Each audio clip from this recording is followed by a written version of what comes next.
Hello, I'm Marcus Railton, and welcome to Series 3 of the ScotsCare Podcast. ScotsCare is the only charity dedicated to helping disadvantaged Scots across London, breaking the cycle of poverty through services such as financial support, homelessness, mental health therapy, family support, advocacy, sheltered housing, social events and befriending, amongst others. In the new series, I'll be chatting with guests from all backgrounds, all with one thing in common: Scottish roots. Listen to the ScotsCare Podcast to hear their story. Welcome to a very special ScotsCare Podcast, celebrating the life, legacy and enduring voice of Scotland's national poet, Robert Burns. Today I'm honoured to be joined by Christopher Tait, widely regarded as the world's leading Robert Burns performer. For over 25 years, Chris has brought the bard to life across the UK and around the world, from Burns suppers and theatre stages to schools, universities and international cultural events. He's known not just for his striking resemblance to Burns and authentic period performance, but for his immersive renditions of Burns' immortal works, from the fiery storytelling of Tam O'Shanter to heartfelt recitations of Address to a Haggis and To a Mouse. Chris regularly appears at major Burns celebrations worldwide: Seattle, Singapore, Dubai, New York and beyond, and has been featured on television and in national campaigns, bringing Burns' poetry to new audiences in unforgettable fashion. It was a really enjoyable, upbeat chat with Chris, and he was kind enough at one point during the blether to read for us. He actually read To a Mouse: "The best laid plans of mice and men gang aft a gley." Never a truer word has been said.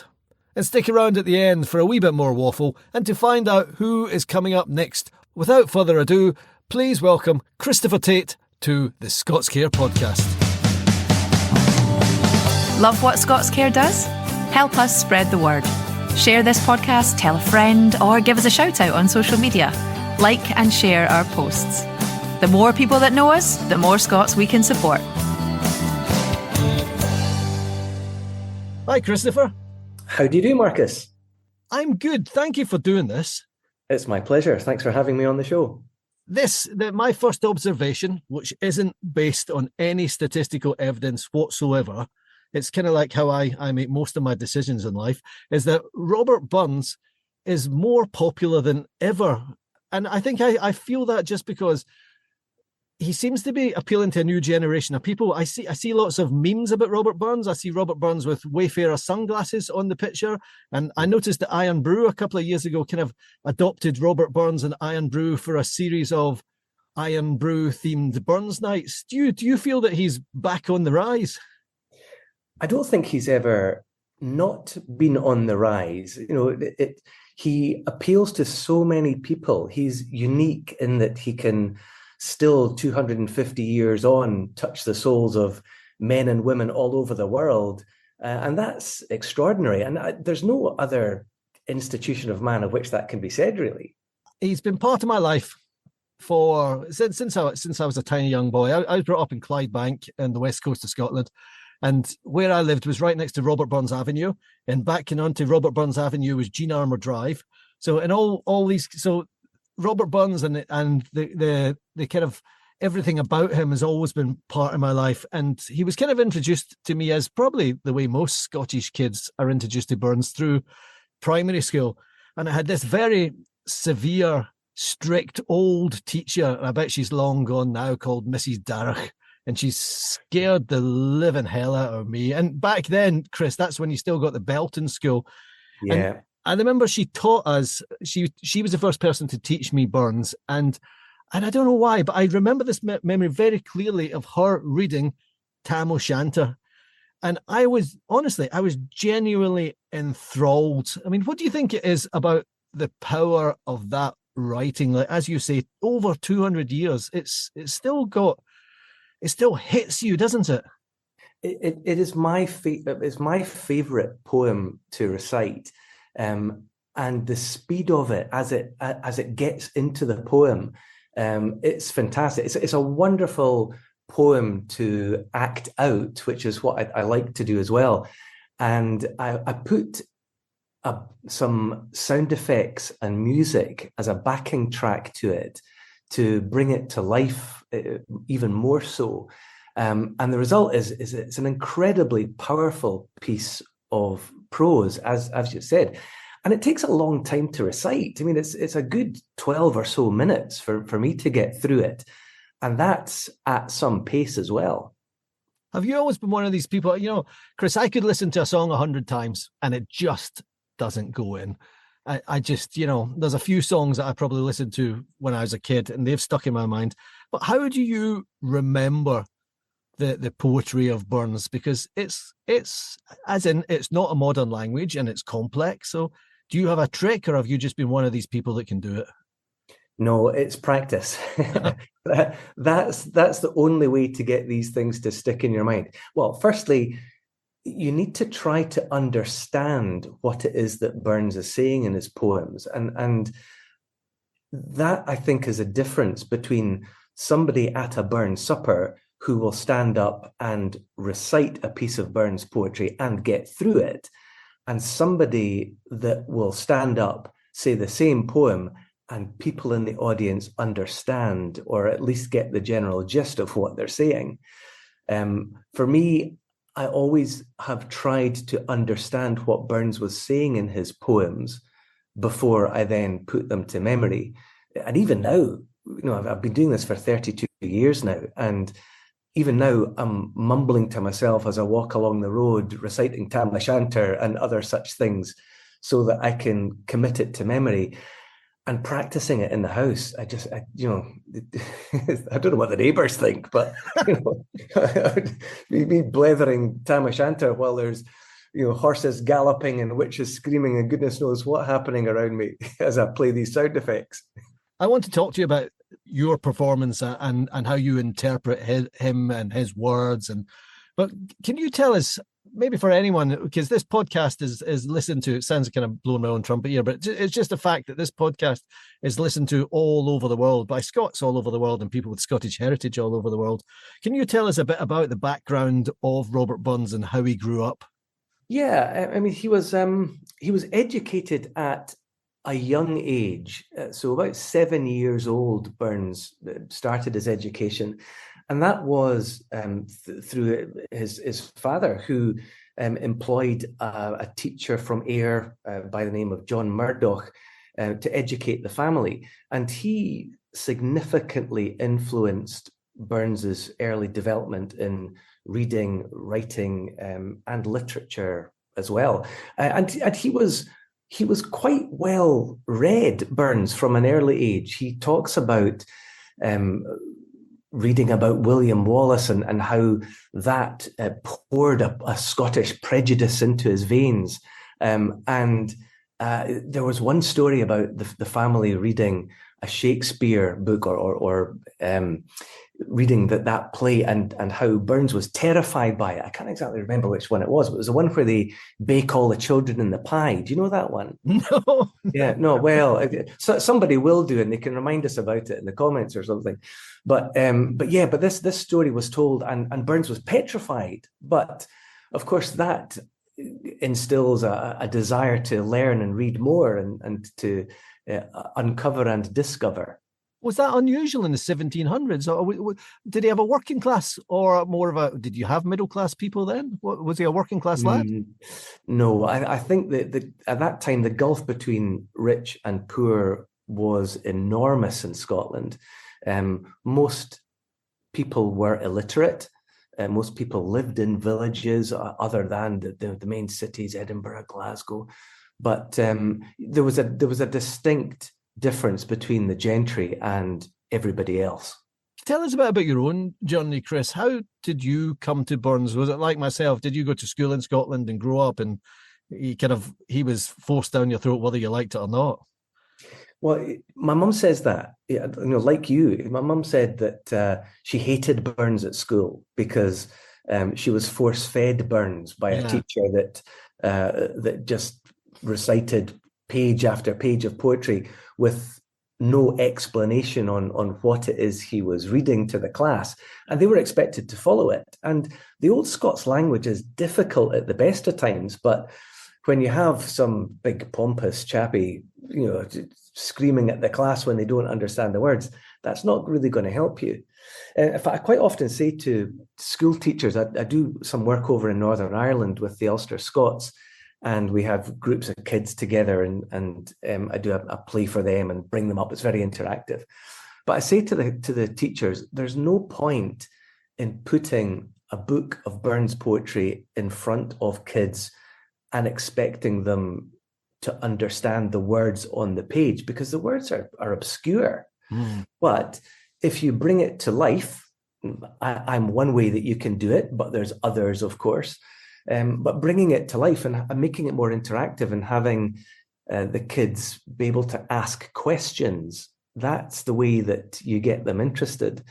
But like you at school, when I was in primary, we had the Burns recitation competition. Yes. Do you remember that? Do you remember getting the certificate? I do. I got one. I recited "A man's a man for all that." And, yeah. And I remember I had a terrible cold on the day. I don't think the man could understand what I was saying.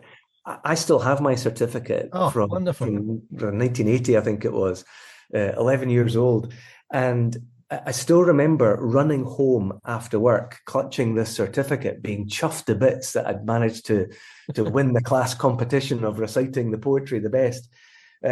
So that probably kicked off my passion for Burns at a really early age. And then I didn't do much with it until I was traveling around Australia when I was 21.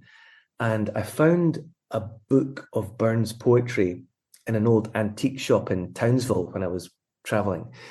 And that was 1990. It was before mainstream internet availability. It was almost before mobile phones. I don't remember having a mobile phone during that trip. So being the token Scot amongst a group of travelers, I would recite bits of Burns poetry out of this book, And when I came back, I told Dad about that, and he said, "Oh, you must come to a Burns supper that I go to." So that January, I went along with Dad to a rugby club Burns supper, Burramuir Burns supper, I think it was, and there was a guy performing Tam O'Shanter, and part of his act in performing it was that he would jump on top of an upright piano that they had in the room, and he'd ride it like Meg the horse as he was performing this poem, and it was brilliant to watch. And I said to Dad afterwards, "That was amazing." And he said, "Well, learn a poem and you can come and do it next year." So that's what I did. I learned To a Louse and performed To a Louse at this rugby club Burns supper. Word got around and they said, "Oh, you get Chris along to do his poem." So I did a few more. And then my dad, who was head of hairdressing and beauty therapy at Telford College in Edinburgh, he said, "Why don't you be Robert Burns? What, you love acting," because I did acting at school. I was always in the school plays and theatre and stuff like that. And he said, "Why don't you combine the two?" He said, "Be Robert Burns. I know a guy at A&E Wig Studios down in Cannon Mills in Edinburgh. We'll go and get you a wig made." So we went down there, and I had this full headpiece wig, which I had made, styled like Robert Burns' hair. And I've still got it. And that's the wig that I use when I'm performing 30 odd years later. Oh, wow. So is the wig? It's lasted you 30 years. It has. It gets redressed every now and again, which means it goes in for a wee dye and gets more hair added into it, because inevitably, when I'm combing it and there's bits of hair fall out. So, but it has lasted for 30 years, which is amazing. There's kind of one picture that everyone thinks of, isn't there? Which is I think what you were talking about. It's the kind of big sideburns and the side parting. How have you any idea how accurate that picture is? We don't know. There was remember the guy that did the sculpture of Burns. Now I think they took the plaster cast of Burns's skull and they remolded it together to make it look like Robert Burns, or how Robert Burns would look if he were alive today, using whatever new technology they use. and it looks nothing like the Alexander Naismith classic portraits of Burns. That's really interesting, isn't it? But bear in mind that at that time that Naismith was around, he was drawing a very romanticized idea of how Burns looked, and he would take what was the classic style of the day, the very chiseled chin and the striking features, and he'd probably enhance those a bit. Whereas, Chris, do you know what is ironic about that? That 250 years later, we've got a whole generation of kids doing that on Snapchat with filters. Yes, exactly. So nothing really changes. It's a bit like when you see that picture of Henry VIII. I always thought Henry VIII was a big fat guy. And then you realize that he was a fantastic athlete who invented lightweight armor for his jousting competition. So we kind of get one single picture of a person in our mind's eye and stick with it. But for me, Burns has always looked like that picture, that one picture. Yeah, and that's how we interpret Burns. In fact, when I was doing a kids show in Belfast, and I normally, when I do this show, I have a big portrait of Burns up on a screen, a projector screen in this theatre that we use. And it shows that classic image of Naismith, of Burns. And of course, I walk on and I've got a little table there and I've got my props set out and I do my bit and I bring the kids up and we do different things. But after one show, I had the kids normally come up and they get their photograph taken with their teachers and all the rest of it. And one of the kids said to me, "You don't look like Robert Burns." I'm like, okay, I'm standing there dressed in an 18th century costume with a wig and a full face of makeup on, trying my very best to look like Robert Burns.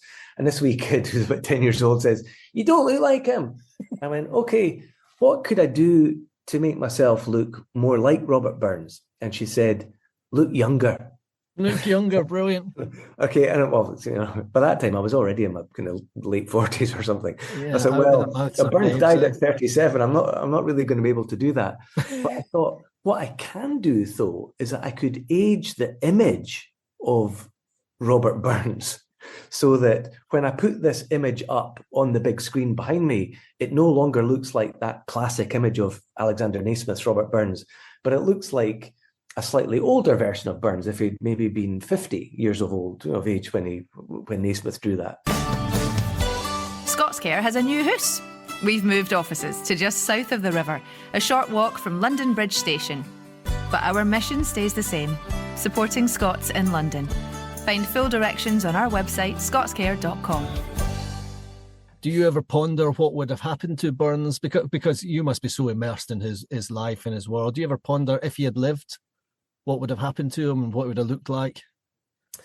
Yeah, I wish he'd gone to Jamaica because he was planning to. And if he had gone to Jamaica, there's a very good chance he would have lived at least another 30 years, 40 years possibly.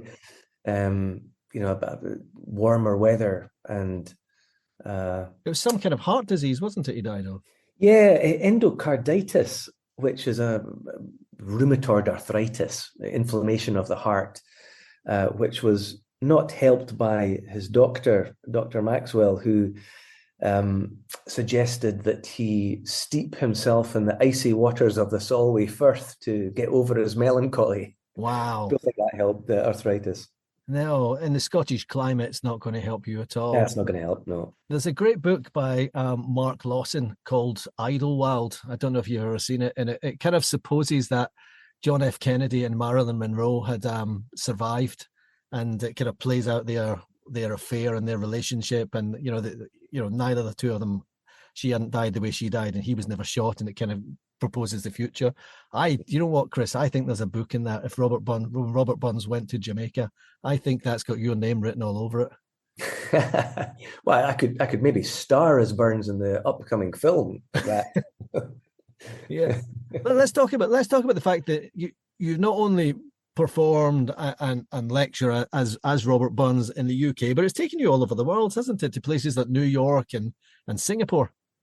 Yeah, it has. I've been lucky in that there's a St Andrew Society or Caledonian Society in almost every major city in the world. And of course, on the 25th of January every year, and for many days before and after, there's not an hour in the day or night where a burn supper is not taking place somewhere on this earth. So I've been very fortunate, and I've visited some wonderful cities, met some lovely people, and been to places that I wouldn't have got to otherwise.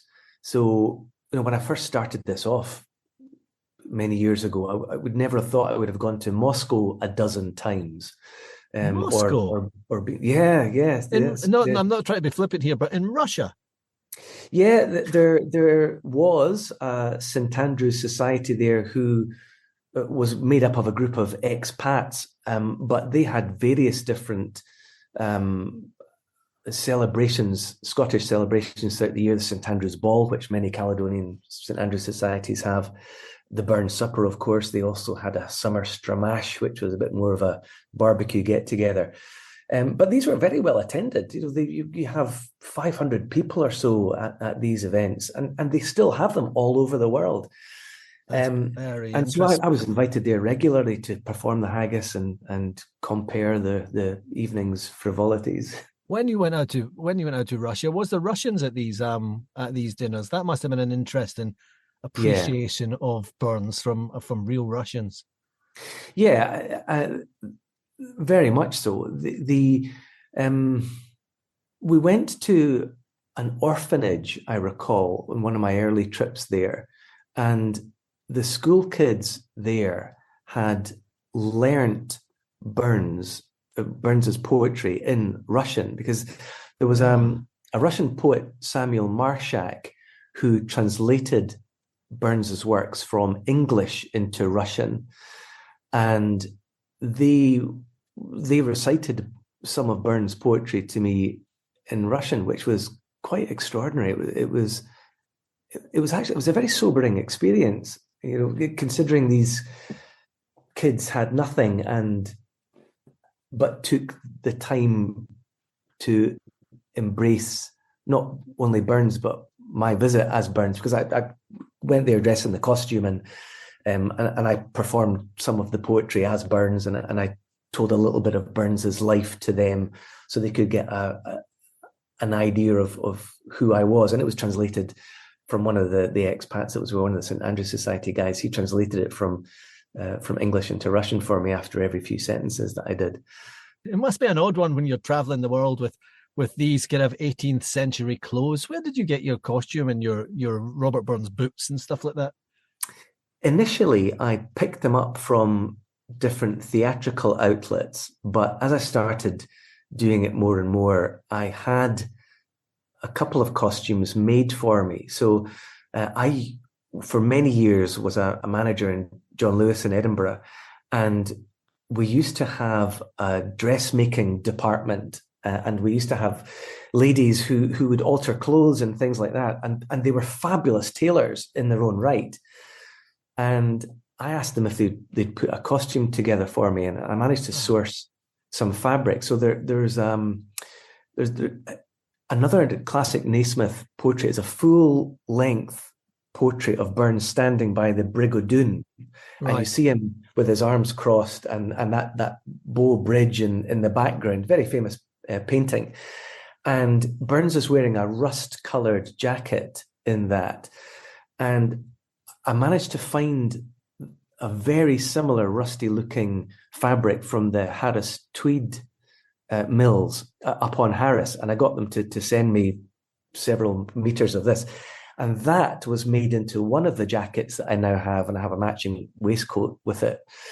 And the other was from the other portrait of Naismith, where he's wearing a dark blue, almost navy blue jacket.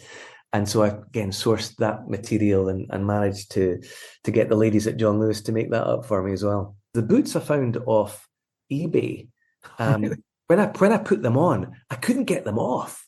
And they were so tight on my calves that I had to get a Stanley knife to cut down the back of the boots so that I could actually get them off. And then I thought, oh, well, that's it, ruined. I'll need to look elsewhere.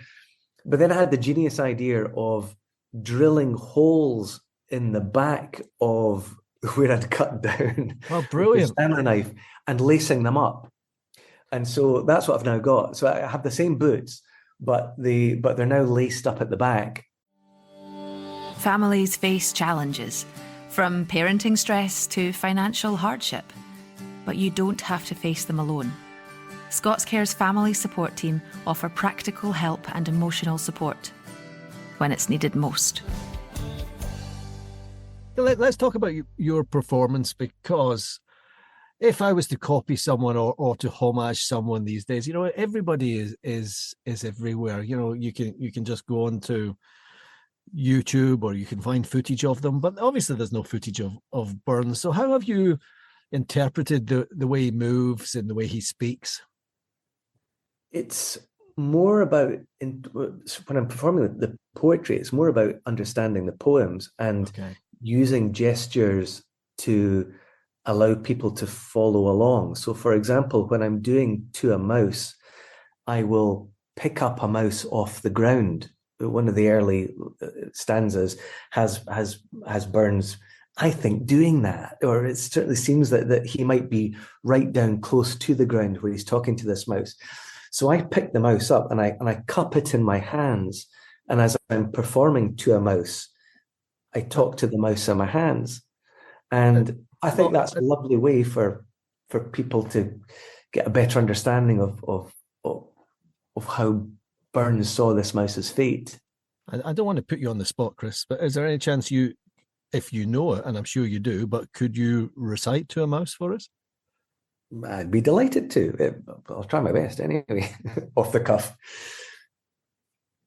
Wee sleekit, cowrin, timorous beastie, oh, what a panic's in thy breastie. Thou needna start awa sae hasty wi' bicker and brattle. I would be laith to run and chase thee wi' murder and pattle.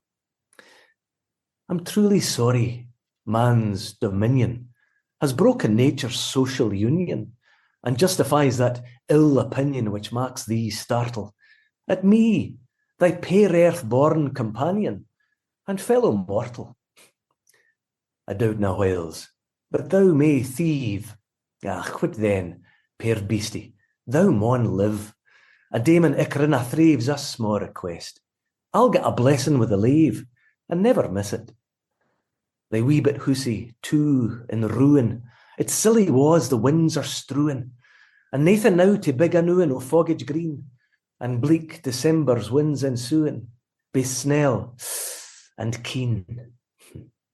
Thou saw the fields laid bare and wast, and weary winter coming fast, and cosy here beneath the blast thou thought to dwell, till crash the cruel coulter passed out through thy cell.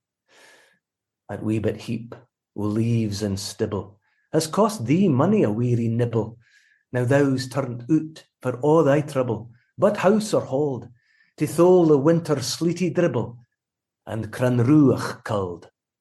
But mousie, thou art no thy lane, improving foresight may be vain. The best laid schemes o' mice and men gang after gley, and lay us not but grief and pain for promised joy. Still, thou art blessed, compared with me, the present only toucheth thee. But och, I backward cast my eye on prospects drear, and forward, though I canna see, I guess and fear. Brilliant, absolutely brilliant. Yes, Thank you. That is absolutely wonderful. He was really prolific, wasn't he, Chris? Because we spoke about him dying at 37, but by that point he'd written over 500 pieces, hadn't he? Yeah, and had several books published at that time. Bearing in mind, there was no radio, there was no television. People only had words, and when you could be a master of words, as Burns was, you became noticed, and you became noticed by the gentry more than anything else, which is why he was invited to Edinburgh from Ayr and spent so much time in Edinburgh. Yeah, I read this thing just today, actually, when I was doing some research, and it said that Robert Burns was rich in legacy and in reputation, and I thought, oh, that's so typical that he was so wonderful and talented and wrote over 500, and I think it's 550 pieces in total, and still had no bloody cash. Yeah. Well, he made a couple of poor decisions, bought some farmland that proved ruinous. Couldn't farm it, lost a lot of money that way. And of course, he was an excise man for many years, traveling up and down the country, and that was most certainly didn't help his condition, and riding a horse through goodness knows all sorts of weather, rain and sleet and snow, and not much fun really. No. Listen, Chris, if I've got you for just a wee bit longer, I want to talk about haggis. Yes. Because do you think it was Burns who made the haggis the national dish of Scotland? Because he took a poor man's meal and wrote about it with such pride. Yeah, and almost every country in the world has a sausage-based food, which could quite easily be their national dish. But I think Burns's tongue-in-cheek poem, The Address to the Haggis, which he wrote, that's just been adopted by Scots all over the world, and which is why it's now the staple diet, excuse the pun, of every Burns supper. Now, he was a poet of humour, of politics, of romance, and of Scottish identity. And do you think today, I want your answer to be yes to this, do you think today in this world of screens and social media that poetry still matters? It does, of course it does, which is why we still have a poet laureate in Scotland, and long should we continue to do so. Is the future bright for Burns? Do you feel that you're still getting a good reaction when you're going into school? Or are kids still enjoying it and appreciating it? Yeah, but providing we don't force feed them it, it's really important that we keep it alive. It's what fueled my passion for Burns at an early age. I'm somewhat disappointed that it's not on the school curriculum. I know many schools will hold a Burns competition within themselves. I don't know whether they still have the Burns recitation competition as a general thing around Scottish schools, but we've got to instill it in kids at an early age, because it's part of our Scottish identity. Burns will always be the most famous Scot that Scotland has ever produced. And kids need to understand, and hopefully they'll enjoy him as much as you and I do. Chris, thanks for joining us today, and thank you for reading. I really, really enjoyed it. I wish you all the best for the future. Thank you. Thanks for having me. Taddy bye. Cheers. Could you help a fellow Scot in London? A monthly donation of any amount makes a real difference. Visit ScotsCare.com and click Donate to sign up for monthly giving. Wasn't Chris a great guest? Next time on the ScotsCare podcast, I'm joined by Len Penny, one of Scotland's most recognisable and influential contemporary poets. From bringing Scots language to millions online, to the best-selling collections Poems and Poems and All, Len's work has struck a powerful chord. In this conversation, she speaks openly about her journey, including overcoming personal struggles and surviving domestic abuse, and how those experiences have helped shape her writing and resilience. It's certainly a very honest and raw conversation, as well as being uplifting and at points laugh out loud funny. Until then, bye-bye.